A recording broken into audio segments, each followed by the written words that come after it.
बुलढाणा जिल्ह्यातल्या लोणार तालुक्यामध्ये काल ढगफुटी सदृश्य पाऊस झाला आहे।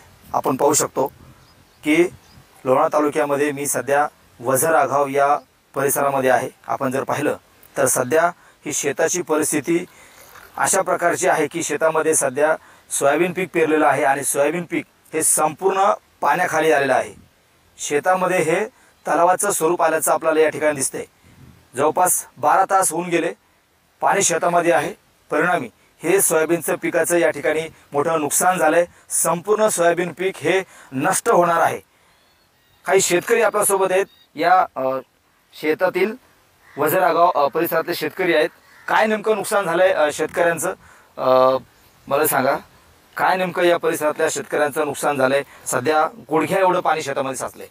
हे बघा, परवा दिवशी रात्री म्हणजे 21 तारखेला 12 वाजेनंतर रात्री ढगफुटी सदृश्य लोणार तालुक्यातील 4-5 मंडळामध्ये ढगफुटी सदृश्य पाऊस झाला। या परिसरामध्ये अक्षरशः पिकं खरडून गेली आणि दुसरी गोष्ट म्हणजे या परिसरातील सर्व शेतकऱ्यांनी जवळपास 90% शेतकऱ्यांनी दुबार पेरणी केलेली आहे। पहिले पेरलेला पाऊस पडला त्यामुळे ते खरडून गेलं, ते पीक त्या ठिकाणी बियाणं उगवलं नाही। त्यामुळे शेतकऱ्यांनी अक्षरशः प्रायव्हेट कर्ज काढून सुद्धा लोकांनी डागडागिने गहाण ठेवून या ठिकाणी दुबार पेरणी केली आणि आता पावसाचं परत एकदा संकट शेतकऱ्यावरती आलेलं आहे। नक्कीच दुबार पेरणी केलेली शेतकऱ्यांनी या परिसरामध्ये। काका मला सांगा, सध्या गुडघाभर पाणी आहे, जवळपास 12 तास होऊन गेले असतील या शेतामध्ये पाणी आहे।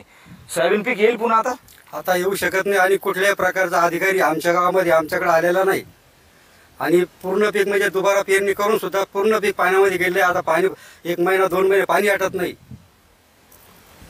कोणताही म्हणजे एवढं मोठं नुकसान होऊन महसूल विभागाचा या ठिकाणी कोणताही अधिकारी कर्मचारी आला नाही असं शेतकरी सांगतात। काका मला सांगा, यापूर्वी सुद्धा या भागामध्ये ढगफुटी सदृश्य पाऊस झाला होता, दुबार तिबार पेरणी केली, मोठं नुकसान झालं शेतकऱ्यांचं। हो, हे दुबार पेरणी करून नुकसान झालेलं आहे शेतीचं, कारण की इथं कोणताही अधिकारी आलेला नाही, हे पाहून गेला नाही, त्यामुळं आमचं जास्त भरपूर नुकसान झालेलं आहे।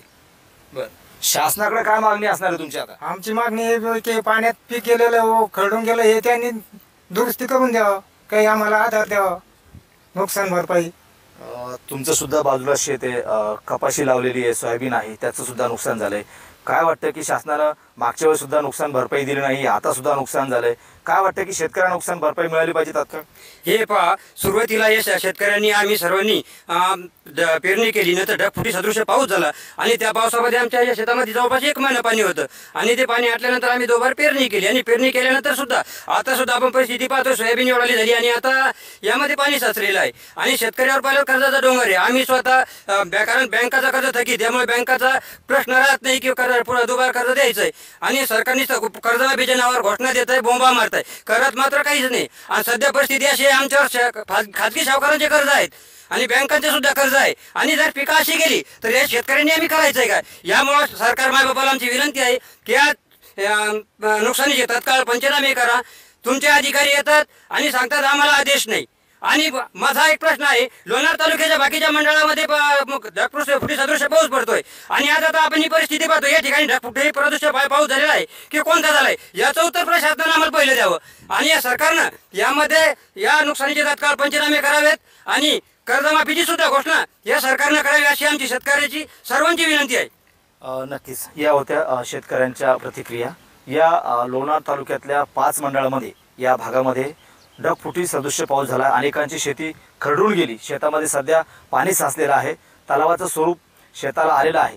सोयाबीन पीक हे शेतामध्ये असलेल्या पाण्याखाली गेलंय, सध्या सोयाबीन पीक फुलोऱ्यामध्ये आहे। मात्र दुबार तिबार पेरणी करूनही शेतकऱ्यांचं मोठं नुकसान या भागातील शेतकऱ्यांचं झालेलं आहे।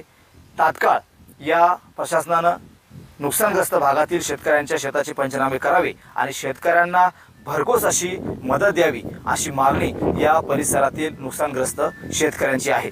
कॅमेरामन निलेश देशमुखसह गणेश सोळंकी, TV9 मराठी, वझरागाव, बुलढाणा।